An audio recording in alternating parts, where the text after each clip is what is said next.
एक दिन एक स्त्री सफेद रंग की साड़ी पहने हुए एक लाल रंग का बिंदु अपने माथे पे लगाए हुए नीचे बैठकर जोर से रो रही है और वो स्त्री अपनी भारत माँ है। तभी एक केसर रंग की पगड़ी अपने माथे पे पहने हुए एक युवक पधारते हैं और वो युवक स्वामी विवेकानंद जी हैं।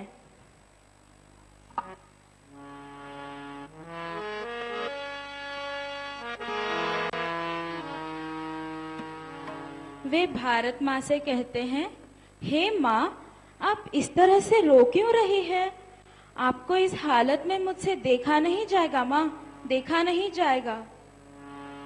मैं क्या करूं पुत्र, अब मैं इतनी कमजोर हो गई हूं कि मुझसे अब उठा नहीं जा रहा। तुम जैसे बेटे, भगत सिंह आजाद जैसे बेटे, झांसी रानी लक्ष्मीबाई और चन्नम्मा जैसी बेटियां अब कहाँ, जिनके सहारे मैं खड़ी रह सकूं। नहीं माँ नहीं, आप इस तरह से कमजोर नहीं पड़ सकती माँ। आपके पुत्र पुत्रियों का क्या होगा? आज भी कुछ ऐसे बेटे बेटियां हैं जो आपके लिए अपनी जान तक न्यौछावर करने के लिए तैयार हैं।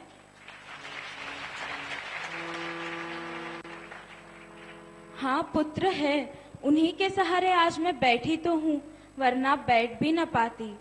क्या कमी रह गई थी जो मेरे पुत्र पुत्रियां आज मुझे इतना निर्लक्ष्य करने लगे हैं और मुझे इतना कमजोर करते आ रहे हैं। माँ, कृपया करके धैर्य रखें।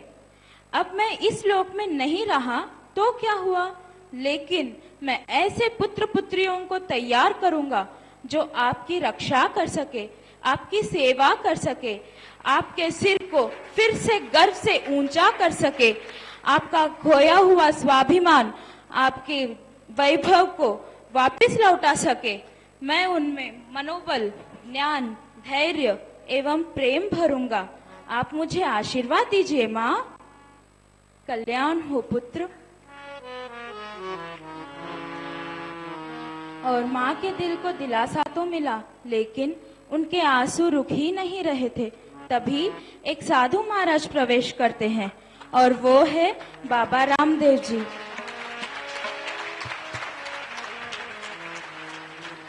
वे माँ से कहते हैं, हे माता, आप कौन हैं और आप रो क्यों रही है?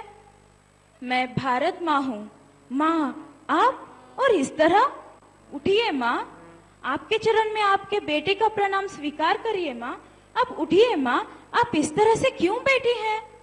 नहीं पुत्र, मुझमें अब इतनी शक्ति नहीं बची जिसके सहारे मैं खड़ी रह सकूं। ऐसा ना कहिए माँ, ऐसा ना कहिए। आप ही तो है हमारी शक्ति, हमारी भक्ति, हमारा प्रेम माँ। हाँ पुत्र, पर मेरे कितने पुत्र पुत्रियां ऐसा सोचते हैं। हर एक भारतीय मेरे एक एक अंश के जैसे हैं और जैसे जैसे वो भारतीय कमजोर पड़ रहे हैं, वैसे वैसे मेरा हर एक भाग कमजोर पड़ता आ रहा है। अब तो इतना कमजोर पड़ चुका है कि मेरा पुराना स्वाभिमान भी नहीं रहा और मैं अपने बल से खड़ी भी नहीं हो पा रही हूँ। आप आंसू पहुंच लीजिए माँ, आपका ये बेटा अभी जिंदा है। मैं लौटाऊंगा मेरे भारत माँ का स्वाभिमान। मैं योग की ऐसी धारा बहाऊंगा जिसमें हर एक भारतीय अपने तन से, अपने मन से इतने बलिष्ठ हो जाएंगे कि वो अपनी माँ की रक्षा के लिए हमेशा तैयार रहेंगे। हर एक भारतीय माँ, हर एक भारतीय, ये मेरा आपसे वचन है माँ। आपका स्वाभिमान हम अपनी जान देकर भी लौटाएंगे। मुझे आशीर्वाद दीजिए माँ।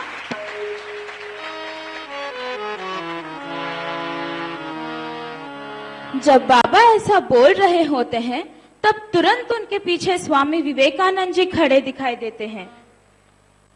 पुत्र तुम? लीजिए माँ, आपका ये एक बेटा तो आ गया।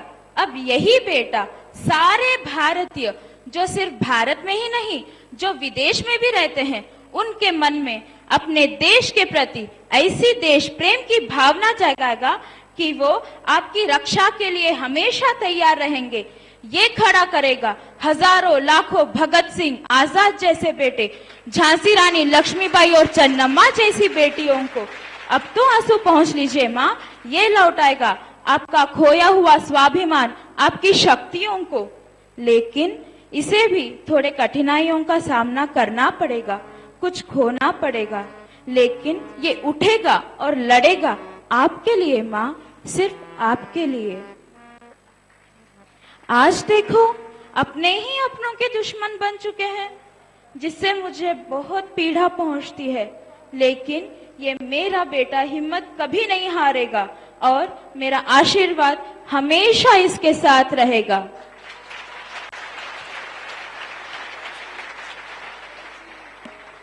आप इसकी चिंता ना करें माँ।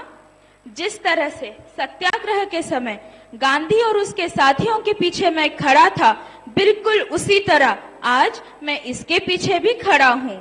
इसे कभी हारने नहीं दूंगा माँ, आप हमें आशीर्वाद दीजिए। अब भारत माँ के आशीर्वाद से बाबा रामदेव जी योग की शिक्षा देना प्रारंभ करते हैं। वे योग की ऐसी धारा बहा रहे हैं जिसमें हर एक भारतीय अपने तन से, अपने मन से बलिष्ठ हो रहे हैं और राष्ट्र प्रेम की भावना जागृत हो रही है। जैसे जैसे भारतीयों का तनोबल और मनोबल बढ़ रहा है, बिल्कुल वैसे वैसे ही भारत माँ की शक्तियां फिर से जागृत हो रही हैं।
हो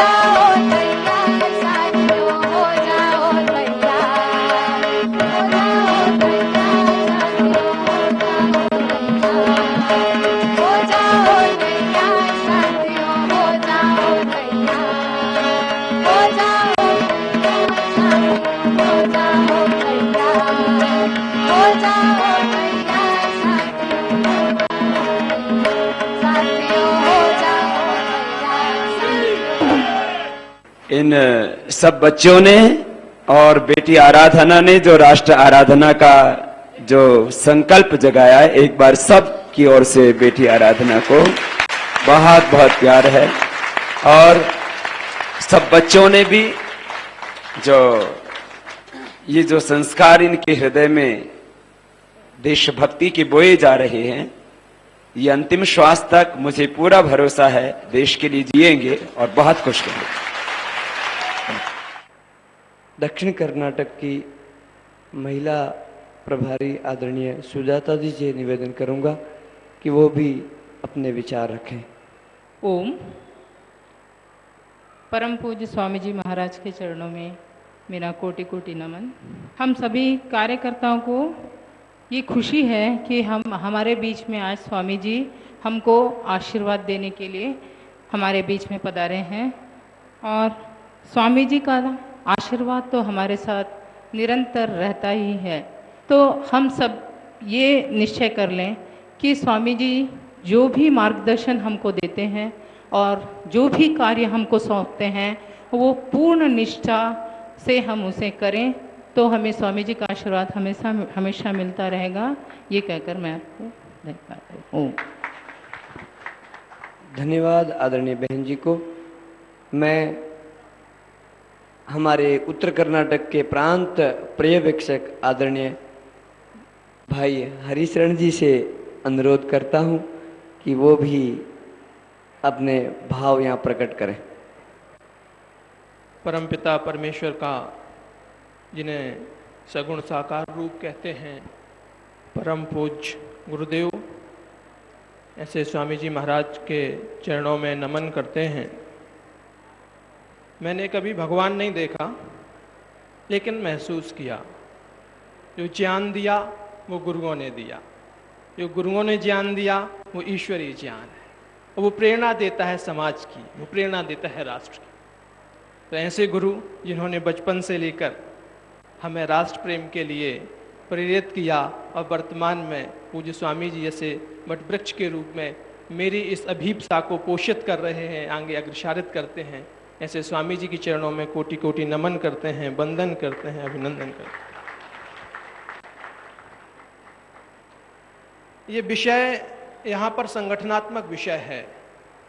संगठन का कार्य कैसे बढ़ाया जाए, दो चीजें मुझे समझ में आती हैं।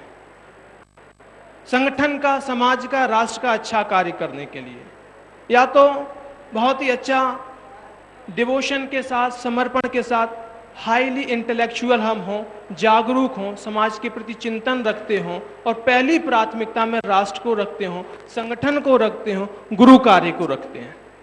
पहला तो ये काम है, इसमें निरंतर चिंतन होता है। हम सोचते हैं, गीता का एक श्लोक मुझे ध्यान आता है, सर्वधर्मान पारित्यज्य मामेकम शरणं व्रज अहम त्वाम सर्व पापेभ्यो मोक्षयिष्यामि मा शुचः। अगर नहीं आता कुछ, अगर हम अक्षम हैं, लेकिन हमारा मन, हमारा समर्पण कार्य करने का है, तो सौंप दो अपने आप को गुरु को, काम हो जाएगा। फिर चिंता करने की आवश्यकता नहीं। संगठन की नीतियों में विश्वास कर लो, संशय का नाश कर दो, 1% भी भ्रम नहीं होना चाहिए, और संगठन के निर्देशों का पूरी सकारात्मकता के साथ, पूरे समर्पण के साथ अनुपालन करो। संगठन विकसित हो जाएगा, राष्ट्र का कल्याण हो जाएगा। एक बालक मन से आप सभी लोग, बड़े बड़े लोग बैठे हुए हैं, बुजुर्ग हैं, बहुत ही सीनियर हैं, सामाजिक क्षेत्र का अनुभव है, राजनीतिक क्षेत्र का अनुभव है। एक बाल मन से मेरे मन में विचार आता था। सरस्वती शिशु मंदिर का मैं छात्र रहा, राष्ट्र प्रेम के लिए, भारत माता के गौरव के लिए उसमें संस्कार दिए गए। पूज्य स्वामी जी महाराज का जैसे ही एक उद्भव हुआ वैश्विक परिवेश में, उनको शक्ति मिली, मेरे विचारों को, मेरे संस्कारों को प्रेरणा मिली, मुझे साहस मिला। मैंने कहा कार्य होने में कोई दिक्कत नहीं है। मैंने प्रवास किया, देखा पूज्य स्वामी जी महाराज के आशीर्वाद से, इतिहास का अध्ययन भी किया, पढ़ने का मैं बहुत शौकीन रहा हूं। तो मैं सोचता था भाई भारत गुलाम कैसे हो गया, इतने इस देश में महान धर्मात्मा हुए हैं, महान शहीद हुए हैं, बहुत सारे देशभक्त हुए हैं, जहां स्वामी जी महाराज जाते हैं या जहां कहीं कोई संत जाते हैं, कितना ज्यादा लोगों का जनसैलाब उमड़ता है, बड़ी आस्था है, श्रद्धा है। फिर ये देश गुलाम कैसे हुआ? कारण क्या है? अगर हमारे संस्कार, अगर हमारा धर्म इतना मजबूत है तो फिर ये स्थिति क्यों आई? मैंने देखा इसका मूल कारण मिथ्याचार था। इसका मूल कारण वास्तव में जो धार्मिकता हमारे अंतःकरण में होती थी वो प्रदर्शन में बदल गई। चरित्र से हम चित्र की स्थापना में, व्यक्तित्व से हम व्यक्ति की स्थापना में आगे। तो निश्चित रूप से मेरा यही कहना है, जो धर्म है उसको आत्मा में हमको स्थापित करना है। और एक श्लोक मुझे ध्यान आता है, दूरस्थो अपि न दूरस्थो यो यस्य मनसि स्थितः। जो हृदय में स्थित है, जो संस्कार हमारे हृदय में स्थित हैं, जिन स्वामी जी महाराज की प्रेरणा हमारे हृदय में स्थित है, तो स्वामी जी महाराज दूर होकर के भी हमारे पास में होते हैं, हमें लगातार प्रेरणा मिलती है। और ऐसे भाई उत्तर कर्नाटक में कुछ जगह हैं, मैंने उनको देखा और निश्चित रूप से मुझे पूरा भरोसा है, पूज्य स्वामी जी महाराज के आशीर्वाद से, आदरणीय आचार्य श्री नरेंद्र जी के मार्गदर्शन में, बहन सुधा जी के मार्गदर्शन में, भाई भवन लाल जी के नेतृत्व में हम सभी कार्यकर्ता मिलकर के पूज्य स्वामी जी महाराज को ये आश्वासन देते हैं कि निश्चित रूप से एक दिन पूरी शक्ति के साथ पूरा उत्तर कर्नाटक खड़ा होगा और ये देश के लिए एक संदेश होगा कि निश्चित रूप से अगर कोई भी कार्य प्रेरणा के साथ किया जाता है, समर्पण के साथ किया जाता है, तो फलीभूत होता है। अब मैं हमारे केंद्रीय प्रभारी आदरणीय आचार्य जी से निवेदन करूंगा कि वो भी अपने भाव, अपने विचार यहाँ प्रकट करें। ओम। स्वामी जी महाराज का ये मिशन आप बहुत गंभीरता से समझते होंगे, समझने की कोशिश करते होंगे, और यदि नहीं तो आज से कोशिश करें। स्वामी जी महाराज कई बार बोलते हैं कि आध्यात्मिक भारत का विश्व में वर्चस्व, वो किस लिए? अमेरिका या चीन आदि देशों की तरह दुनिया को दबा करके, कुचल करके अपने आप स्थापित होना, उस लिए नहीं, बल्कि जो जैसा पुरुषार्थ प्रयत्न करता है उसको वैसा हक मिले, उसको वैसा न्याय मिले। वो वैदिक भावना को विश्व पटल पर स्थापित करने के लिए स्वामी जी महाराज ने ये संकल्प लिया हुआ है, बहुत कुछ स्थापित किया है, और जो कुछ शेष है उसकी भूमिका बन चुकी है। उसमें जितना हम तेजी से प्रयत्न करेंगे, वो हमारा प्रयत्न उसमें शीघ्रता से जितना हम करेंगे उतना ही आगे बढ़ने में सहायक होगा। तो बस यही समाधान है जो स्वामी जी महाराज के मानवता के कल्याण और देवत्व के उत्थान में आपकी भूमिका को भी निश्चित करेगा, हमारी भूमिका को भी निश्चित करेगा। जो संगठन के माध्यम से स्वामी जी विश्व में भारत का एक नाम तो स्थापित कर चुके हैं, हो चुका है। आज विश्व में भी, दूसरे देशों में, धनिक देशों में भी जो स्वामी जी महाराज के शिष्य शिष्याएं जो निःशुल्क योग कक्षाएं करते हैं, तो उससे आज भारत का नाम रोशन हो रहा है कि ये हैं स्वामी जी महाराज के शिष्य, ये हैं स्वामी जी महाराज के शिष्य। हमारा देश गरीब नहीं है, और जिसने माना हो स्वामी जी महाराज और उनके शिष्यों ने नहीं मानना है, क्योंकि हमारे पास वो विरासत है, वो हमारे पास संपदाएं हैं कि जिसको बहुमूल्य होते हुए भी हम उसको पेटेंट नहीं कराते, बहुमूल्य होते हुए भी हम उसको निःशुल्क देने के लिए कदम बढ़ाते हैं। वो संपदाएं हमारे पास है, और भौतिक संपदाएं तो स्वामी जी महाराज रोज आप सुनते ही हैं। तो इस संकल्प के साथ, स्वामी जी का संकल्प अपने लिए नहीं है, उनकी आवश्यकता केवल 2 वस्त्र है। हमारी आवश्यकता है, स्वामी जी महाराज की बात सुनकर के कई लोग रो पड़े कि एक सन्यासी मर जाए तो कोई बात नहीं, लेकिन यदि एक गृहस्थी रोग के कारण मरता है तो उसके कारण कितने उससे संबंधित भाइयों को, बहनों को, बच्चों को कितना दुख और पीड़ा होती है।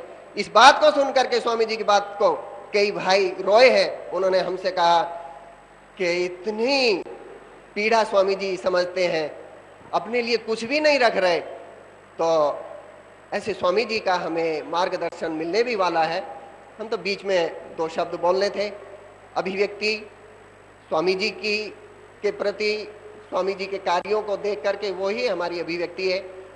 तो पुनः स्वामी जी महाराज के प्रति अपना नम्र प्रणाम, अभिनंदन।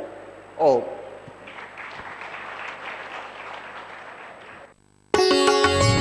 आज जब बेटी आराधना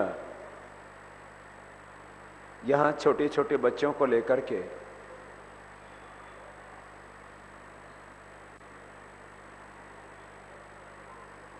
भावी भारत के निर्माण में अपनी भूमिका के बारे में बात कर रही थी,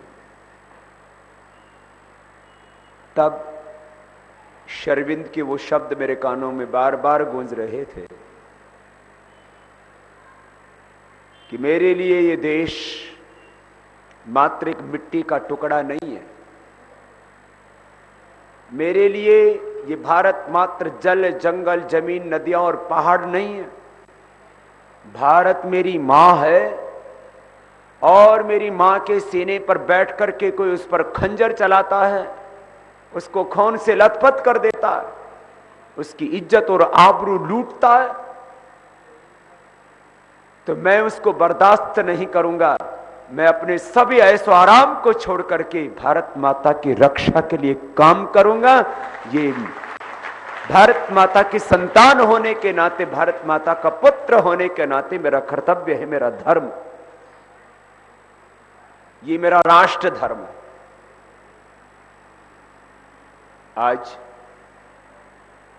भारत माता खून से लथपथ है, हमारी रोटी पर, हमारी बेटी पर, हमारे धर्म पर, हमारी संस्कृति पर, हमारी सीमाओं पर खतरा। चारों तरफ चुनौतियां, चारों तरफ समस्याएं, चारों तरफ बहुत से ज्वलंत प्रश्न, और इस समय हमें अपनी एक बड़ी भूमिका तय करनी है। हर एक को जानना है मेरी शक्ति क्या है और मेरी भूमिका क्या है।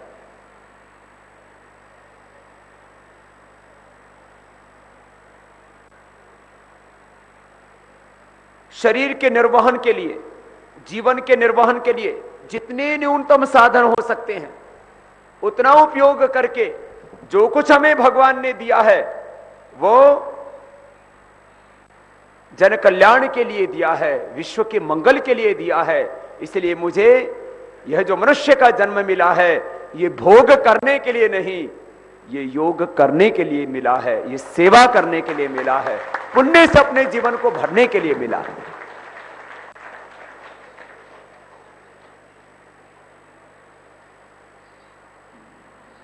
देश में बहुत तरह के प्रश्न हैं। सबसे बड़ा प्रश्न धर्म का है। धर्म माने वो हमारे जीवन मूल्य, वो हमारे आदर्श, वो हमारी परंपराएं, वो हमारी आध्यात्मिकता जो कहीं मिटती जा रही है उसको बचा के रखना, उसको संजो के रखना। और उसके लिए हम सभी सजग हैं, जागरूक हैं। बहुत बार ये प्रश्न आपसे समाज के लोग भी करते हैं, मुझसे भी करते हैं। मैं इस प्रश्न का आज उत्तर देना चाहता हूं कि साधु होकर के धर्म के बारे में बात करें तो बात समझ में आती है, बाबा जी तो अर्थ के बारे में बात करते हैं। याद रखो आचार्य चाणक्य का यह सूत्र, सुखस्य मूलम धर्म, धर्मस्य मूलम अर्थ, अर्थस्य मूलम राज्यम, राज्यस्य मूलम इंद्रिय जया। जब तक समग्रता के साथ इस चीज को नहीं समझेंगे तब तक हमारे देश में सुख, समृद्धि, शांति, खुशहाली नहीं आ सकती, भारत वैभवशाली नहीं बन सकता। जो कुछ हम जीवन में करते हैं उसका मूल्यांकन किस में होता है? पैसे में। चाहे घर में करें, चाहे खेत में करें, चाहे हम नौकरी करें, सभी कामों को 3 भागों में बांट दिया गया, इंडस्ट्री, एग्रीकल्चर एंड सर्विसेज। हम खेती करते हैं तो फसल का मूल्यांकन किस में होता है बोलो? पैसे में। हमने गन्ना बोया, गेहूं बोया, बाजरा बोया, केसर बोई, फूल बोया, कपास बोया, हमने कुछ भी बोया अपने खेत में, उसका मूल्यांकन किस में हुआ बोलो? तो बोलो पैसे की बात करनी चाहिए कि नहीं? बोलो पैसे की बात नहीं करेंगे तो किसान भूखा मरेगा। किसान जो भी काम करता है उसका मूल्यांकन किस में होता है? पैसे में। इंडस्ट्री में हम जो कुछ बनाते हैं, गाड़ी बनाते हैं, साइकिल बनाते हैं, सुई बनाते हैं, हवाई जहाज बनाते हैं, इंडस्ट्री में जो कुछ बनाते हैं, दवाई बनाते हैं, साबुन बनाते हैं, शैम्पू बनाते हैं, घड़ी बनाते हैं, पेन बनाते हैं, पेपर बनाते हैं, जो कुछ हम इंडस्ट्री में बनाते हैं उसका मूल्यांकन किस में होता है? धरती पर हम जीते हैं उस जमीन का मूल्यांकन किस में होता है? जो मकान हम बनाते हैं उसका मूल्यांकन किस में होता है? धरती के भीतर सोना, चांदी, लोहा, कोयला, इसका भी रेट अलग अलग है। सारी भू संपदाओं का मूल्यांकन किस में होता है? आप कोई लेक्चरर है, कोई प्रोफेसर है, कोई डॉक्टर है, कोई इंजीनियर है, जो सब काम करते हैं, उनकी मेहनत का मूल्यांकन, उनके श्रम का मूल्यांकन, उनके जो वर्क है उसका वैल्यू किस में होता है? बोलो, किसी भी चीज का वैल्यूएशन किस में होता है? इसका मतलब चाहे वो एग्रीकल्चर हो, चाहे इंडस्ट्री हो, चाहे सर्विसेज हो, सबका मूल्यांकन किस में हो रहा है? पैसे से। हर एक चीज का मूल्यांकन किस में है? पैसे में। हम किसी भी चीज को देखते हैं तो उसका मूल्यांकन तुरंत, ये कितने पैसे की है? गाड़ी खरीदने गए, साड़ी खरीदने गए, ये साड़ी कितने की है? ये गाड़ी कितने की है? ये पेन कितने का है? और आजकल तो शादी से पहले आदमी की भी कीमत लगती है, ये रिश्ता कितने का है?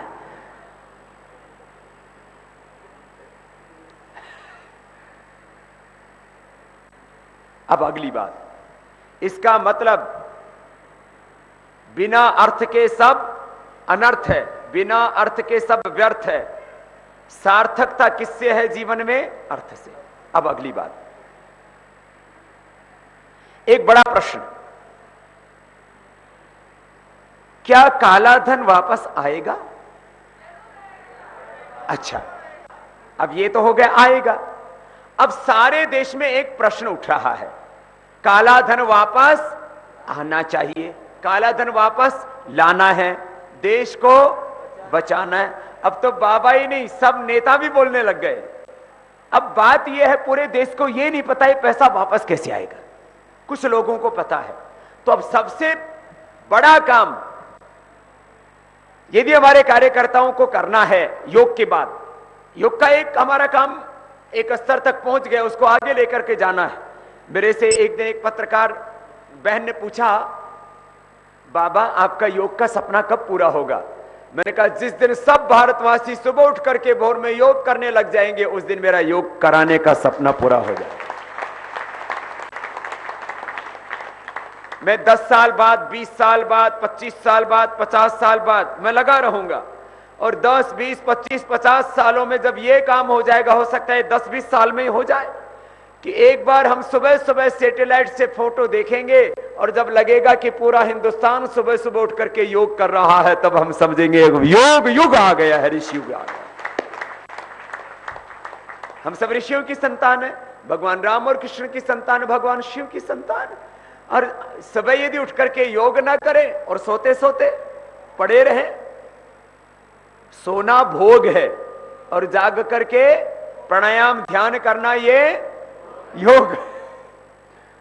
सुनो, अब अगली बात मैं कह रहा था, पूरे देश को भी ये समझाना है ये काला धन वापस कैसे आएगा। ये तो सब कह रहे काला धन लाना है, देश को बचाना है। अब कोई भी पॉलिटिशियन से पूछो तो सब बोलेगा काला धन वापस आना चाहिए कि नहीं, तो क्या बोलेगा? नहीं चाहिए। कोई ना नहीं बोल सकता। लेकिन मैं इसका जो प्रक्रिया है, काला धन वापस लाने का जो प्रोसीजर है, उसके बारे में कोई भी बात नहीं कर रहा है। तो अब हमको इस देश को समझाना है कि काला धन वापस कैसे आएगा। तो इसमें 5 बातें सबको समझाओ। विदेश से काला धन कैसे वापस आएगा, ये बातें अलग अलग गोष्ठियां करके, आपस में बातचीत करके, जैसे चौपाल में लोग बैठ जाते हैं, गांव में लोग बैठ जाते हैं, स्कूल में बैठ जाते हैं, फैक्ट्री में बैठ जाते हैं, बस में बैठ करके यात्रा करते हैं, ट्रेन में बैठ करके जाते हैं, जहां भी 2-4 व्यक्ति मिले वहां बैठ करके यही चर्चा करें, भाई ये काला धन वापस कैसे आएगा, इसका प्रोसीजर क्या है। देखो, अब ये तो हो गया है कि काला धन वापस आना चाहिए। अब इसका मेथड क्या होगा, इसकी प्रक्रिया क्या होगी, इसका प्रोसीजर क्या होगा? सबसे पहली बात, जो बाहर काला धन जमा है उसके बारे में बात कर रहे हैं। काला धन कैसे वापस आएगा, और ये जिस दिन समझ में आ गया उस दिन काम हो जाएगा। पहली बात, जो काला धन बाहर जमा है, जो काला धन बाहर जमा है उसकी ओनरशिप चेंज होनी चाहिए। जो काला धन बाहर जमा है, जिन बेईमान भ्रष्ट गद्दार लोगों ने देश के साथ धोखा करके, देश के साथ विश्वासघात करके बाहर पैसा जमा किया है, ये पैसा उनका नहीं है। ये पैसा किनका है? 121 करोड़ भारतीयों का हक है वो। तो सबसे पहला काम, इसका मालिकाना हक बदलना चाहिए। ये कैसे बदल सकता है? मैं बात कर रहा हूं, ऐसी बात करो सबसे जाकर के, ऐसे ही पूरे देश को समझाना है। और आज आपको समझाने के साथ साथ आस्था के माध्यम से भी करोड़ों लोगों तक हम समझा रहे हैं इस बात को। जो धन देश के साथ गद्दारी करके, धोखा करके, विश्वासघात करके भ्रष्ट बेईमान लोगों ने बाहर जमा करा दिया, उसका मालिकाना हक कैसे चेंज होगा? ये बात, उसको राष्ट्रीय संपत्ति घोषित करना। जैसे मैं आपसे बात कर रहा हूं ऐसे बात करना आप सबसे, तो उसका ओनरशिप चेंज हो गया। मालिकाना हक किसका हो गया? देश का। ये राष्ट्रीय संपत्ति है, किसी पार्टी की संपत्ति नहीं होगी। केंद्र सरकार इस प्रस्ताव को पास करेगी, लेकिन वो केंद्र सरकार में जो पार्टियां हैं उनका संपत्ति नहीं होगी। किसकी होगी? ये नेशनल प्रॉपर्टी होगी, नेशनल एसेट होगा। ठीक है, तो मालिकाना हक चेंज कर दिया। अब वापस कैसे आएगा? मालिकाना हक चेंज करने से वापस नहीं आता है। उसके लिए विदेशों से पैसा वापस लाने के लिए अभी केंद्र में जो सरकार है उसमें जो एक पार्टी है उसके लोग क्या बोलते हैं? कानूनन दिक्कत है, विदेश से पैसा रातों रात नहीं आ सकता, भ्रष्टाचार रातों रात नहीं मिट सकता, काला धन ऐसे रातों रात नहीं आता, कानूनन दिक्कत है। तो कानूनन दिक्कत खत्म कर लो। कैसे खत्म होगी? सबसे पहला काम, जितने भी सांसद और एमएलए हैं जो भी एक्टिव पॉलिटिक्स में रहे, ज्यादा नहीं तो कम से कम पिछले 30 साल से ज्यादा बेईमानी बढ़ी है, तो लास्ट 30 ईयर्स से जो भी एक्टिव पॉलिटिक्स में, सब एक शपथ पत्र दे करके कहें कि उनका देश विदेश में कितना धन और संपत्ति है। इससे क्या होगा? इससे एफआईआर करने का ग्राउंड तैयार। कैसे? अगली बात, संपत्ति की घोषणा करें। फिर क्या होगा? दुनिया में 204 देश हैं, वो सभी देश करप्शन एंड मनी लॉन्ड्रिंग को इक्वल क्राइम मानते हैं। जिस अपराध को दुनिया के सभी देश समान रूप से स्वीकार करते हैं, उस अपराध के तहत आप मुकदमा दर्ज करके यदि हिसाब मांगेंगे तो हिसाब मिल जाएगा। तो दुनिया के सभी देश किसको समान रूप से अपराध मानते हैं? बोलो। करप्शन और मनी लॉन्ड्रिंग। करप्शन माने भ्रष्टाचार, मनी लॉन्ड्रिंग माने हवाला। हवाला का मतलब क्या होता है? जो बात हवा में रहे, पता ही ना लगे, इधर से उधर पैसा हो जाता है, पता ही नहीं लगता, हवाला। मनी लॉन्ड्रिंग, मनी लॉन्ड्रिंग का एक दूसरा अर्थ होता है कि पैसे को इधर से उधर कर देते हैं और वो पैसा जो उसका धुलाई कर दिया, ब्लैक का व्हाइट कर दिया, बैंक में भी जमा कर दिया, कहीं यूज कर लिया। खैर, व्याख्या में नहीं जा रहा हूं। Prevention of corruption money laundering के प्रोविजंस हैं भारत में भी और पूरी दुनिया में भी। यदि इसके तहत एक जनरल पर्पज एफआईआर दर्ज कर दी जाए तो पॉलिटिशियन जो भी एक्टिव पॉलिटिक्स में रहे, विधायक और एमपी 30 वर्षों में, उसमें मंत्री और मुख्यमंत्री प्रधानमंत्री बनते हैं सब। ठीक है, जो भी एक्टिव पॉलिटिक्स में रहे हैं पिछले 30 वर्षों में, दूसरा क्लास 1 ऑफिसर और तीसरा बड़े व्यापारी। इन तीन के अलावा किसी चौथे का पैसा विदेश में, अरे यहां तो अपने देश में ही नहीं है अपने पास। किसी मजदूर का पैसा मिलेगा विदेश में? किसान का पैसा मिलेगा? किसी अध्यापक का मिलेगा? ये बेचारे जो चाय कॉफी बेच रहे हैं, दुकान में बैठ के कोई दाल बेच रहा है, इसका पैसा मिलेगा? गरीब आदमी का देश में ही पैसा जमा करने के लिए विदेश में कहां मिलेगा? तो बाहर किसका पैसा हो सकता है? बेईमान व्यापारी, बेईमान अधिकारी, बेईमान नेता। तो इन तीन का स्क्रूटनी हो जाएगा। 20 करोड़ से ऊपर जिनका कारोबार है, क्लास 1 ऑफिसर और जो भी एमएलए एमपी रहे, ये सब कितने हो जाएंगे? मुश्किल से कितने लाख, 2 लाख, 3 लाख, 5 लाख से ज्यादा तो नहीं होंगे? बोलो, नहीं होंगे।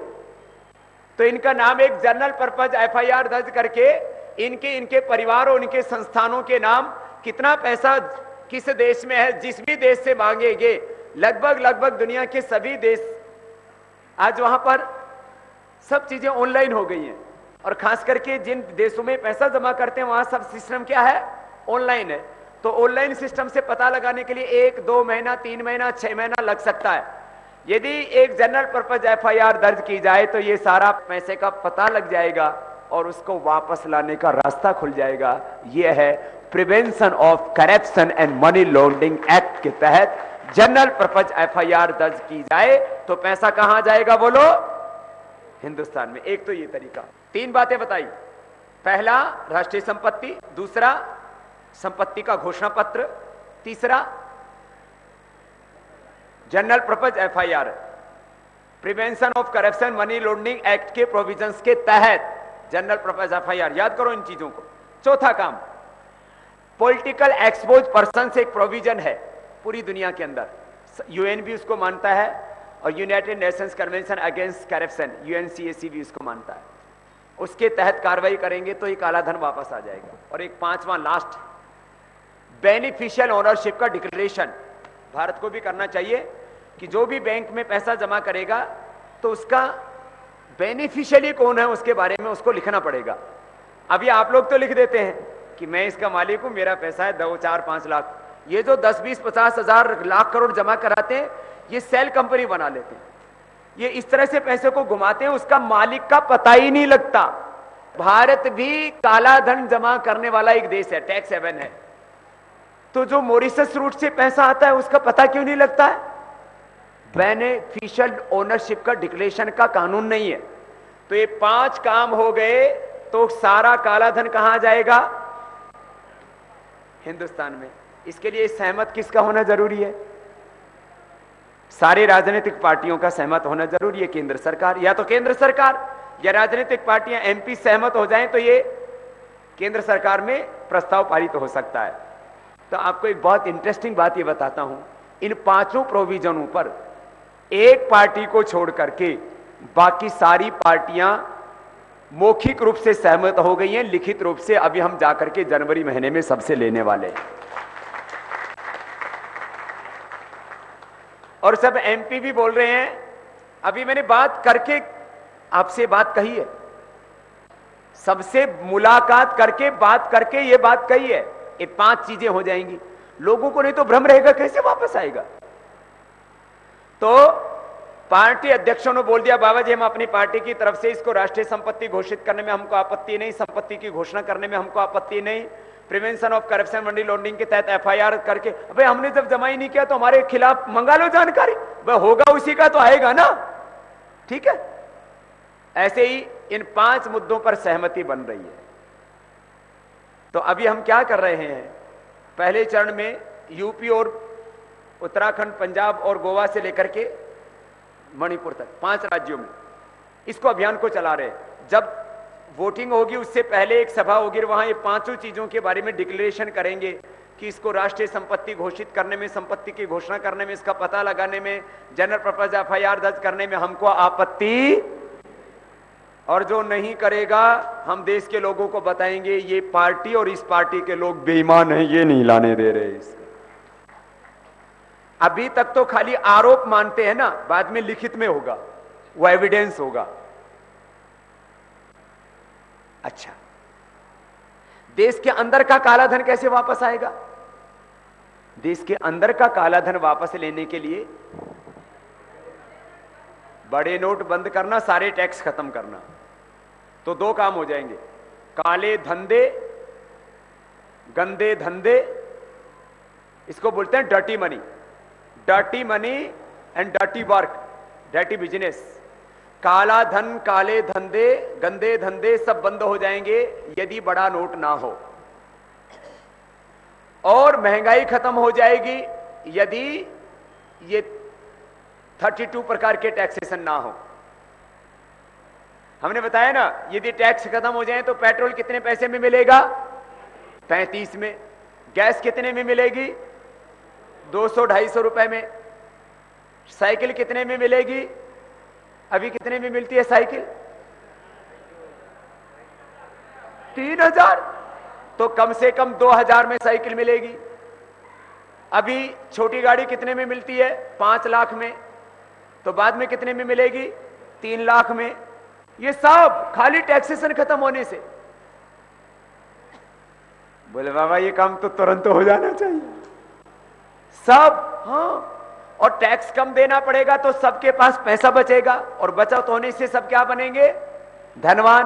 गरीबी मिटेगी, महंगाई खत्म होगी, और पैसा लोगों के पास बढ़ेगा तो रोजगार भी बढ़ेगा। फिर सुनो भाई बहनों, ये सारे टैक्स खत्म हो जाएं, और ये जो बड़ा नोट है ना, ये सब कहां लगा हुआ है? इल्लीगल माइनिंग में। कहां लगा हुआ है? अवैध खनन। दूसरा लैंड इंफ्रास्ट्रक्चर। इंफ्रास्ट्रक्चर को क्या बोलते हैं? Real estate.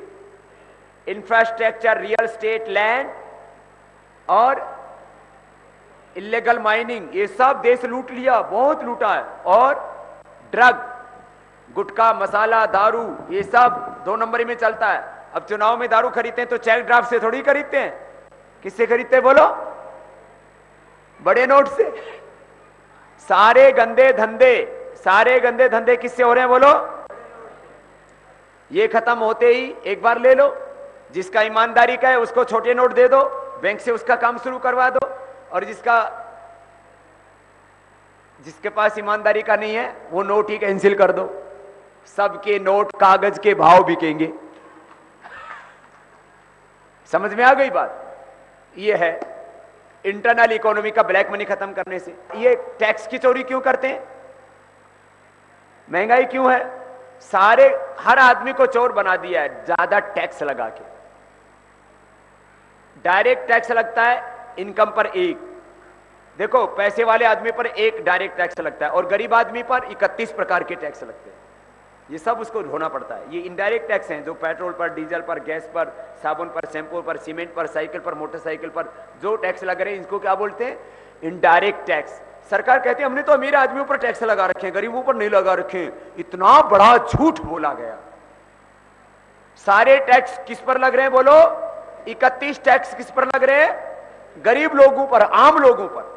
ये समझाना है सबको। तो ये अंदर का काला धन खत्म हो गया, और देश को कितना पैसा मिल जाएगा इससे? देश की इकोनॉमी आज 200 लाख करोड़ रुपए की है। जीडीपी, अर्थव्यवस्था, इकोनॉमी का साइज। ये काला धन वापस आ जाएगा तो हमारी अर्थव्यवस्था में कितने मिलेंगे? कम से कम 400 लाख करोड़। तो हो जाएगा 600 लाख करोड़ रुपए की हमारी जीडीपी। आज दुनिया के 204 देशों में अमेरिका, चीन और जापान ये आगे हैं अभी, लेकिन उन पर कर्ज बहुत ज्यादा है। खाली चीन थोड़ा मजबूत है। जिस दिन भारत का एक काला धन भारत को मिल गया, उस दिन भारत पूरी दुनिया की सबसे बड़ी आर्थिक शक्ति का केंद्र बन गया। फिर हमको रिटेल मार्केट में विदेशी पूंजी की जरूरत, फिर हमें एग्रीकल्चर में विदेशी पूंजी की जरूरत, फिर रिटेल मार्केट में विदेशी पूंजी की जरूरत, फिर इंडस्ट्री में भी विदेशी पूंजी की जरूरत, सर्विस। ये सारा देश तो लूट रहे। अरे हमको अपना पैसा दे दो, रिटेल, होलसेल, एग्रीकल्चर, इंडस्ट्री हम अपने आप चला लेंगे, इतनी ताकत है इस हिंदुस्तान के अंदर। और जितनी भी विदेशी कंपनियां, इनको कौन चला रहा है बताइए तो? बोलो। ये वॉलमार्ट यहां दुकान भी खोल देगा तो दुकान कौन चलाएगा? हिंदुस्तानी लोग चलाएंगे। अरे जब दुकान चलाने वाले और दुकान में सामान खरीदने वाले सब हिंदुस्तानी हैं, तो फिर पैसा विदेशी को लाते हो, फिर पैसा विदेश में जाएगा। अब हमको देश की आर्थिक लूट नहीं होने देनी। तो ये काला धन का समझ में आ गया। तो ये मेथड, ये प्रोसीजर, ये प्रक्रिया, कैसे काला धन आएगा ये सबको बताओ। अब इसमें क्या कर रहे हैं, ये सब हमने एक जनमत संग्रह अभियान चलाएंगे अभी इस बार। कब? इसलिए आपको तब तक इस काम के, तब तक संगठन के लिए काम करना है। ये अप्रैल मई में शुरू होगा। और उससे पहले हम क्या कर रहे हैं, सभी राजनीतिक पार्टियों से सहमति ले रहे हैं। मैं आपको ये विश्वास दिलाता हूं, अप्रैल मई महीने से पहले पहले तक करीब 300 से 400 सांसद हमारे इन मुद्दों पर सहमति पत्र पर हस्ताक्षर करके दे देंगे। फिर तो अपना काम हो गया। फिर अब यदि केंद्र सरकार नहीं करेगी, फिर उसको घेरेंगे कि ये देश की संसद यदि सांसदों से नहीं चलती है तो कौन चला रहा है, उसका नाम बताओ। ऐसी स्थिति पैदा हो जाएगी। भाई बहनों, ये है काले धन का वापस लाने के प्रति। इसमें अब हमें क्या करना है, ये तो काम अभी होना है ना, लेकिन इसमें हमारी क्या भूमिका होगी। महात्मा गांधी कहते हैं हिंदुस्तान को बचाना है तो एक एक गांव में, एक एक गली मोहल्ले में, एक एक शहर में एक जिंदा शहीद होना चाहिए, एक योगी और योद्धा होना चाहिए जो सरकार की गलत नीतियों और सरकार के गलत निर्णयों के खिलाफ और इन विदेशी ताकतों के खिलाफ जो देश को आर्थिक दृष्टि से लूट रही हैं, इनके खिलाफ खड़ा हो जाए। तो बोलो, एक एक गांव में, एक एक गली मोहल्ला में आप लोग ऐसा योद्धा, एक ऐसा योगी, एक ऐसा जिंदा शहीद खड़ा करने की ताकत रखते हो? बोलो। एक एक गांव में, एक एक गली मोहल्ला में, एक एक शहर में ऐसे लोग होने चाहिए जो सरकार की गलत नीतियों और गलत निर्णयों के खिलाफ समानांतर रूप से खड़े हो सके और अहिंसात्मक आक्रामकता शब्दों का प्रयोग मैं बड़ा सोच समझ के कर रहा हूं। अहिंसात्मक आक्रामकता के साथ इन भ्रष्ट शक्तियों से लड़ना पड़ेगा। और सबसे पहला काम यह होगा, सब दुकानदारों से कहो, बोले भाई जब दुकान हिंदुस्तानी है तो सामान भी हिंदुस्तानी सबसे आगे रखो बेचने के लिए। हम नहीं कहते एकदम से भाग जाएंगे, इसमें टाइम लगेगा। तो हर एक दुकानदार से बोलो कि अपनी दुकान में सबसे पहले बेचने के लिए कौन सा सामान रखे? स्वदेशी। सारे हिंदुस्तान के व्यापारियों ने रिटेल में विदेशी दुकानों का विरोध किया कि विदेशी दुकान नहीं होनी चाहिए। मैं सारे हिंदुस्तान के व्यापारियों से आह्वान करता हूं कि वो सामान बेचने के साथ साथ देश को बचाने के लिए भी काम करें। अब दुकान तो देसी है लेकिन सामान विदेशी है, तो फिर देश नहीं बचेगा। सामान बेचने के साथ साथ देश को मत बेचो। यदि विदेशी सामान बेच रहे हो तो आप देश बचाने वालों में नहीं, देश बेचने वालों में शामिल हो जाते हैं। हमको देश को बेचने वाला नहीं बनना, देश को बचाने वाला बनना है। तो मैं जितने भी देशभक्त व्यापारी हैं, मैं नहीं कहता कि व्यापार बंद कर दो, लेकिन अपनी दुकान में सबसे पहले क्या रखो? स्वदेशी सामान। व्यापार करो, लेकिन व्यापार में भी राष्ट्र धर्म सर्वोपरि है। ऐसा सामान बेचो जिससे देश बचे। अब हमने पतंजलि के प्रोडक्ट ओपन मार्केट में उपलब्ध कराने की योजना बनाई। इसके पीछे मकसद क्या है? मकसद सामान बेचना नहीं है। सामान बेचना होता तो विदेशी कंपनियों से 2-3 गुना महंगा बेच सकते थे हम। उनसे 1000 गुना अच्छा टूथपेस्ट बनाया, हम 30 रुपए की बजाय 50-60 रुपए का बेच सकते थे। ज्यादा विज्ञापन करते, विज्ञापन वाले भी खूब कमाते और लोग भी जम करके खरीदते। अरे महंगी चीज। अब घड़ी होती है, वो कौन सी घड़ी होती है? विदेशी कंपनी है, रोलेक्स, पता नहीं कौन कौन सी जो तरह। अब वो घड़ी तो वही है, समय भी वही एक जैसा बताती है, लेकिन ब्रांड बिकता। तो यदि विदेशी कंपनी की तरह हम सामान बेचते तो महंगा भी बेच सकते थे। और हम सामान बेचना हमारा, तो मैं कहता हूं मकसद ही नहीं है। लोगों का पैसा बचाना और देश को बचाना, यह हमारा मकसद है। अच्छा, सामान बेच करके हमको न बंगला बनाना, न गाड़ी लानी, न साड़ी करनी, न बच्चे भी आने, फिर हम क्यों? जो भी सामान उपलब्ध करा रहे हैं उसमें भी जो यदि सामान्य उसमें लाभ भी होता है, उसमें बेनिफिट भी होता है, तो वो किसके लिए? सेवा के लिए। देश के लोगों का धन बचाना और देश को बचाना, ये मकसद। तो अभी इसके लिए क्या करना पड़ेगा?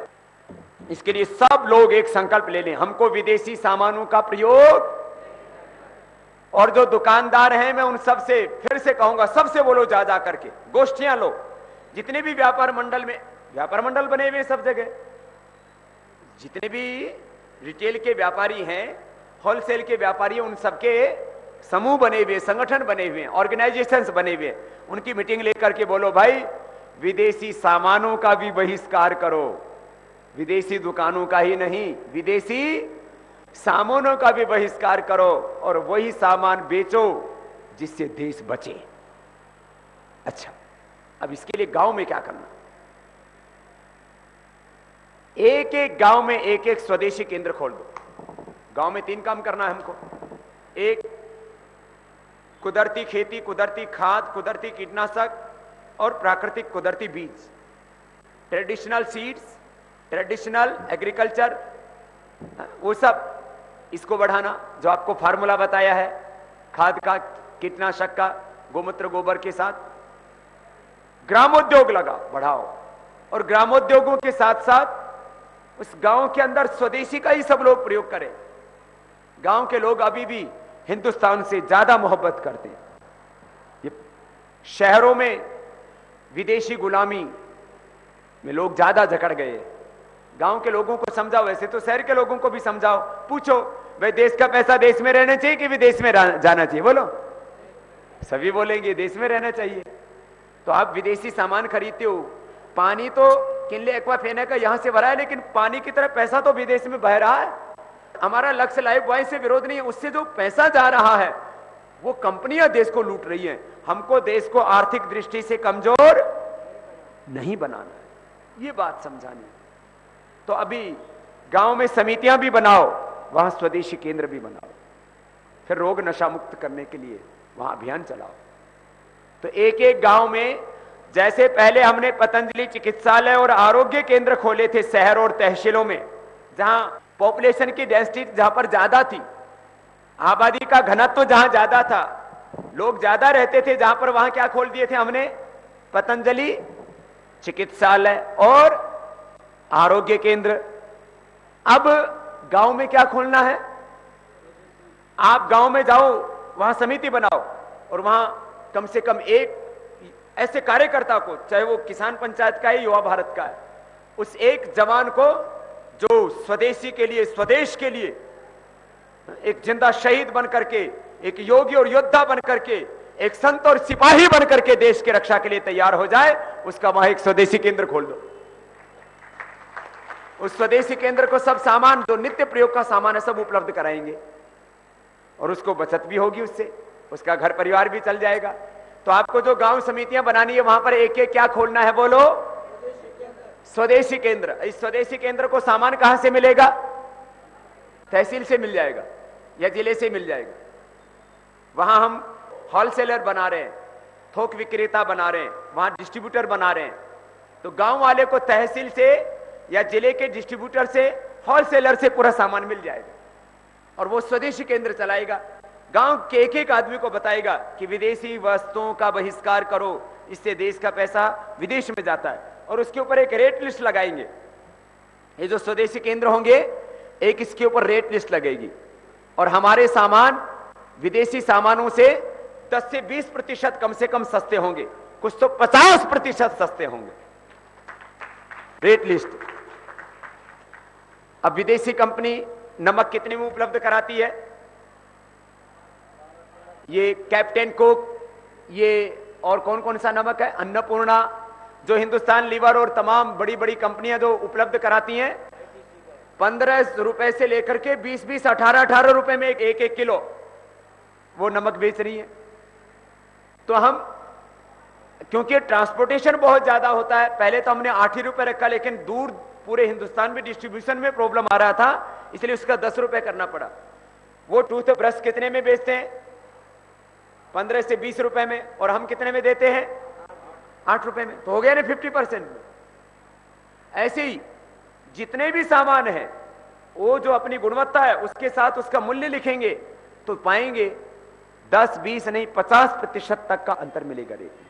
तो विदेशी कंपनियों से सस्ता और अच्छा स्वास्थ्यवर्धक प्रामाणिक ऑथेंटिक उसको प्रोडक्ट मिलेगा तो कौन नहीं खरीदेगा। तो हर एक गांव के अंदर स्वदेशी केंद्र बनाओ तो ही विदेशी लूट से देश बचेगा। विराम के लूट से बचाने का माध्यम क्या बनेंगे? स्वदेशी विक्रय केंद्र। ऐसा एक एक गांव के अंदर, तो जहां गांव समिति बने वहां इसको भी लेकर के आओ। मैंने इसलिए बातें कही कि हमें अब काले धन को भी वापस लाना है। हर दिन देश लूट रहा है, इससे भी देश को बचाना है। तो आप में से कितने ऐसे भाई हैं जिन्होंने ग्राम समितियां बनानी शुरू कर दी हैं? हाथ तो उठाओ, मुझे पता तो लगे जिन्होंने ग्राम समितियां बनाने के लिए अच्छा काम किया है। एक बार दोनों हाथ उठाइए तो एक बार इनका अभिनंदन करते हैं जिन्होंने कितना कितना समिति बनाया है। एक तहसील में, और आपने पूरे तहसील बना दिया। 5 पंचायत में किया है। और पीछे वाले भाई ने, हाँ बीजापुर वाला सिंदगी पूरे तहसील में बना दिया।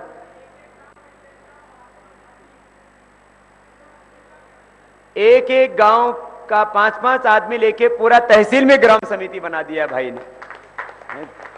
देखो छोटा सा उम्र है, ऐसे सबको काम करना है। अब वहां एक एक गांव में स्वदेशी विक्रय केंद्र भी खोलना है। फिर ये नेक्स्ट चरण शुरू हो जाएगा। ऐसा अब हिंदुस्तान को लूटने, पहले एक कंपनी लूटने आई थी, क्या नाम था उसका बोलो? वो क्या करती थी? क्या करती थी? यही नमक आटा बेचती थी, यही मसाले बेचती थी, फिर साबुन शैंपू बेचने लगी। और ये हिंदुस्तान यूनिलीवर, ये भी कितना रुपए लेकर के आई थी? 20 लाख, कितना 24 लाख, कितना रुपए लेकर के आई? 24 लाख। और अब इतना, अभी करीब 24,000 करोड़ रुपए का टर्नओवर है हर साल का। ये देखो, इसके ऊपर देश को बताना है, देश को जगाना है। ये काम ऐसे जैसे मैंने आपसे बात की, ऐसे मैं सोचता हूं हिंदुस्तान के सब लोग मिल बैठ करके बात करें। और सबका दिल हिंदुस्तानी है, सबके शरीर में ऋषियों का खून है। इसलिए कभी मत सोचो कि देश हमारे साथ खड़ा नहीं होगा। अरे ये देश तो ऋषियों का देश है, ये रामकृष्ण का देश है, ये देश तो क्रांतिकारियों का देश है, शहीदों का देश है। ये देश हमेशा सच के साथ खड़ा हुआ है, झूठ के साथ कभी खड़ा नहीं हुआ है। इसलिए कभी मत सोचो कि हमारे साथ कौन खड़ा होगा, हमारा विचार का कौन होगा। हमारे ही विचार के सब लोग हैं। कुछ लोग स्वार्थ में, अज्ञान में, कुछ लोग स्वार्थ में, कुछ लोग अज्ञान में, कुछ लोग कमजोरी के कारण से विरोध ना कर पाए, लेकिन उनकी भी आत्मा हमारे साथ है। क्योंकि देखने में हम अलग अलग हैं, लेकिन समष्टि आत्मा एक है। और वो समष्टि आत्मा सत्य के साथ ही खड़ी होती है। दृष्टवा रूपे व्याक्रोध सत्यान्विते प्रजापति अश्रद्धाम अनृते दधात श्रद्धाम सत्य प्रजापति। इसलिए कभी भी अपने आप को अकेला महसूस नहीं करना। भाई बहनों, अब हमारे सामने रास्ता एकदम साफ है। हमें काला धन तो लाना ही है, साथ में देश का जो धन लूट रहा है उसको भी बचाना है। क्या बोला? काला धन तो लाना ही है और देश का जो धन लूट रहा है उसको भी बचाना है। और इसके लिए हमको विदेशी दुकान भी नहीं चाहिए और हमको विदेशी सामान भी नहीं चाहिए। ये दोनों बातें लोगों को अच्छे से समझाइए। ये बहुत बड़ी बात कही है। काला धन तो लाना ही है, काला धन लाना है और देश को बचाना, वो तो एक मुद्दा हो गया। काला धन तो लाना ही है, जो देश का धन बाहर जा रहा है उसको भी बाहर जाने से बचाना है। अब चारों तरफ से देश को जागरूक होने की जरूरत है। व्यापारी भी जागरूक बने। व्यापारी एकदम चिल्लाए ये सारे विदेशी लोग आ गए तो सब बेरोजगार हो जाएंगे। जवानों को भी अपने साथ जोड़िए कि जिस दिन ये पैसा आएगा हिंदुस्तान में कोई बेरोजगार, हाँ, सबको समान शिक्षा का अधिकार मिलेगा। किसानों के लिए हमारा 3 मुद्दा तो हमने बताया। किसान के लिए, खेत के लिए, कुदरती खेती, कुदरती बीज, कुदरती कीटनाशक, स्वदेशी उद्योग, स्वदेशी किसान कम से कम जितना खेती में पैदावार करता है उतना कम से कम उसको कंपनसेशन मिलना चाहिए। बाकी तो उसको लागत मात्र मूल्य मिले, उसको बीज सस्ते मूल्य पर मिले, उसको बिजली सस्ते दरों पर मिले, उसकी लागत कम से कम कैसे आए खेती के अंदर, वो सब चीजें हैं। लेकिन किसानों को क्षतिपूर्ति के लिए यदि वो 1 लाख का गन्ना पैदा करता है तो 1 लाख रुपए उसको जिस दिन कंपनसेशन मिलने लग जाएगा कोई किसान आत्महत्या नहीं करेगा। ये भी हमारा मुद्दा है, इसको हमें लेकर के जाना है। कंपनसेशन जितना उत्पादन करता है किसान को उसके श्रम का पूरा मूल्य नहीं मिलता है, मजदूर कारीगर को उसके श्रम का पूरा मूल्य नहीं मिलता है, चपरासी को मिलता है, अधिकारी व्यापारी को मिलता है। स्किल्ड लेबर, अनस्किल्ड लेबर के नाम पर बहुत पक्षपात हुआ गरीब मजदूर किसान कारीगर के साथ। ये भी खत्म होगा तो पूरा हिंदुस्तान खुशहाल होगा। तो ऐसे सबको समझाइए।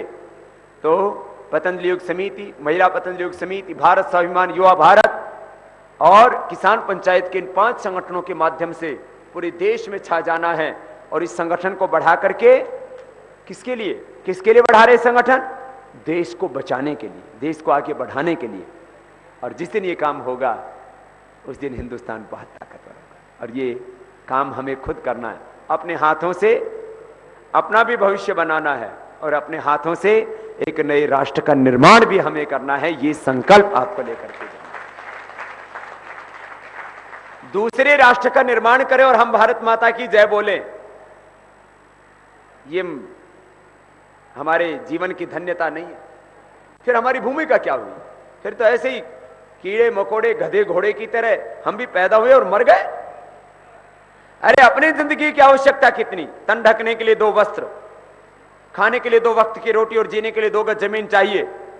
और ये जो आदमी थोड़ी सी भी मेहनत करता है, 2 घंटे भी कोई काम करे तो 2 वक्त की रोटी कमा सकता है।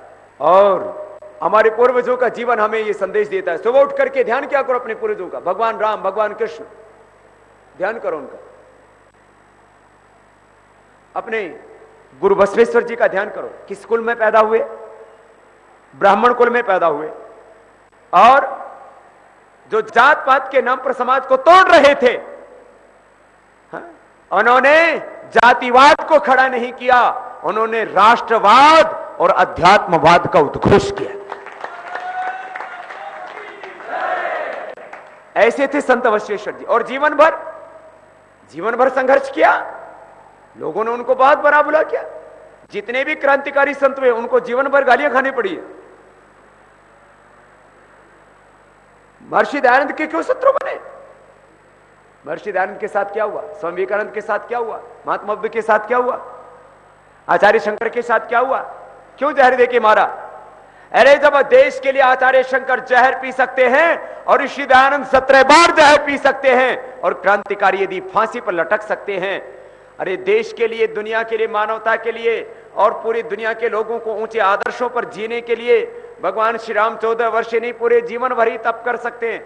आपने सुना भगवान जिन्हें राज किया तो कितना सुख मिला? जीवन भर तो तप किया। अरे जो खुद संकट और संघर्षों के बीच जिए उनसे तुम कभी मत कहना कि हमारे संकट हर लो। उनसे तो बस एक ही शक्ति की याचना करना, प्रभु कितने ही संकट आए, कितने ही संघर्ष आए, बस सबको सहने की ताकत दो, मैं आगे बढ़ूंगा और विजयी होऊंगा। अहम इंद्रो न पराजिज्ञाः कृतम में दक्षिण हस्ते जयो में सभ्य आहिता। हमें तो उत्साह रहना चाहिए। भाई बहनों, अब सबको जाकर के ये बताना कि कैसे काला धन लाना है, कैसे देश को बचाना है। देश का धन भी बचाना है और काला धन भी, हाँ जो है उसको तो बचा लो, ये भी लुट जाएगा नहीं तो। जो काला धन है उसको भी देश को दिलाना है और जो देश में धन है उसको भी बचाना है, उसको विदेश में नहीं जाने देना, विदेशी कंपनियों के हवाले नहीं करना है। अरे आज इतने पतन के बाद भी, आपको हमेशा मैं कहता रहा हूं, 204 देशों में भारत चौथी विश्व की बड़ी अर्थव्यवस्था है और यदि हमने ये काम कर दिया तो अब 21वीं सदी में world economic and spiritual power Bharat को बनाना है। बस आज ये संकल्प सबको लेकर के जाना है और व्यक्तिगत रूप से भी हमको ये काम करना है और सामूहिक रूप से कर रही ये संगठन है। व्यक्तिगत रूप से हमें स्वदेशी को अपनाना है, हमें देश के साथ धोखा नहीं करना है, देश के साथ विश्वासघात नहीं करना है। यदि हम विदेशी वस्तुओं का प्रयोग करते हैं तो देश के साथ विश्वासघात करते हैं। जीवन में भी स्वदेशी, व्यापार में भी स्वदेशी। स्वदेशी वस्तु नहीं मिलती है तो दुकान में विदेशी वस्तु रखो, सब व्यापारियों से बोलो। स्वदेशी वस्तु ना मिलने पर विदेशी वस्तु रखना। आप में से कितने दुकानदार हैं? आप में से कितने ऐसे लोग हैं जो दुकान करते हैं? खड़े हो जाओ सबके सब। आज संकल्प लेकर के जाओगे, खड़े हो जाओ।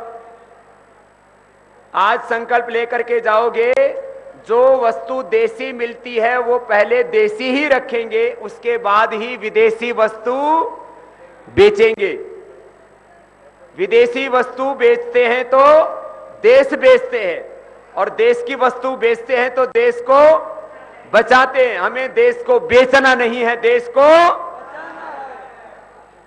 चलो जोरदार तालियां इनके लिए। ये काम करना है सबको।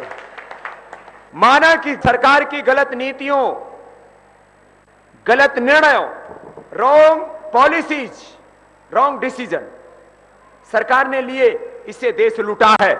लेकिन चाहे सरकार कितने गलत निर्णय ले ले, कितनी गलत नीतियां बना ले, हमको एक एक योद्धा बन करके, जिंदा शहीद बन करके, हमारे घर के सामने चाहे शराब का ठेका खोल दे, हमारे शरीर में एक भी बूंद शराब की नहीं जाएगी। ये देश में जज्बा पैदा करना है, तब हिंदुस्तान बदलेगा। खाली काला धन वापस आने से ही बात नहीं बन जाएगी, काला धन तो लाना ही है, उसके आगे भी बहुत कुछ करना है। एक मेरे से बोले, बाबा ये व्यवस्था परिवर्तन तब तक नहीं होगा जब तक सत्ता परिवर्तन नहीं होगा। मैंने कहा हम सत्ता परिवर्तन तो कर देंगे, तुम पहले एक एक गांव में, एक एक गली मोहल्ला में एक जिंदा शहीद तैयार कर दो। सरकार के समानांतर एक देशभक्त शक्ति खड़ी कर दो। देशभक्तों के एक जैसे ही समानांतर शक्ति खड़ी हो जाएगी और वो अहिंसात्मक आक्रामकता के साथ जिस दिन काम करना शुरू कर देंगे, सत्ता भी बदल जाएगी, व्यवस्था भी बदल जाएगी, पूरा हिंदुस्तान बदल जाएगा। जब तक ये पैरेलल शक्ति खड़ी नहीं होगी तब तक व्यवस्था नहीं बदलेगी, तब तक समाज नहीं बदलेगा, तब तक देश नहीं बचेगा। तो ये आज संकल्प लेके के जाना है कि हमें सरकार की गलत नीतियों और गलत निर्णयों के खिलाफ एक समानांतर देशभक्तों की शक्ति खड़ी करनी है। ये आज का संकल्प है और इसके लिए ये कार्यकारिणी की बैठक बुलाई है राज्य की। और मैं बस अंतिम आह्वान के रूप में कहना चाहूंगा कि स्वदेशी का एक विकल्प तो पतंजलि उपलब्ध करा ही रहा है, जिसमें करीब हमारी जिंदगी की 90% रोजमर्रा की वस्तुएं आपको मिल जाएंगी। लेकिन हम बहुत जल्दी ही स्वदेशी जितनी भी कंपनियां हैं, स्वदेशी जितने भी उद्योग हैं, हम चाहते हैं स्वदेशी उद्योगों का एक बहुत बड़ा समूह बने और उसमें हर एक प्रांत में कम से कम 2-4 व्यक्ति प्रामाणिकता के साथ काम करने वाले खड़े हो जाएं, स्वदेशी उद्योगों को जोड़ने वाले, तो बस हिंदुस्तान बच जाएगा। तो ये आज का संकल्प, इसी के साथ हम इसको विराम दे रहे हैं कि हम अब पूरी प्रखरता के साथ अपने स्वधर्म को, अपने राष्ट्र धर्म को निभाएंगे और हमारे रविराज जी एक देशभक्ति के गीत के साथ आज के कार्यक्रम का समापन करें। मैं अपने सभी राज्य प्रभारी, केंद्रीय प्रभारी और हमारे सेवाव्रती भाई सब बहुत निष्ठा के साथ काम कर रहे हैं और सबको ऐसे ही पूर्ण अनुशासन में रह के, पूरी मजबूती के साथ, पूरी प्रामाणिकता के साथ, पूरी निष्ठा के साथ काम करना है। और ऐसा प्रेम होना चाहिए, लोग उदाहरण दें कि भाई संगठन में प्रेम हो तो ऐसा जैसा पतंजलि योगपीठ परिवार के भाइयों में प्रेम है, ऐसा मैं अपने आंखों के सामने इस प्रेम की पराकाष्ठा को देखना चाहता हूं।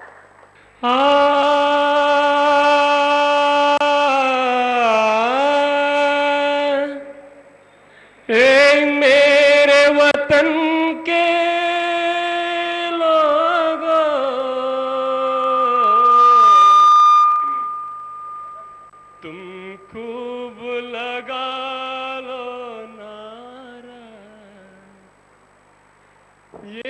शुभ दिन है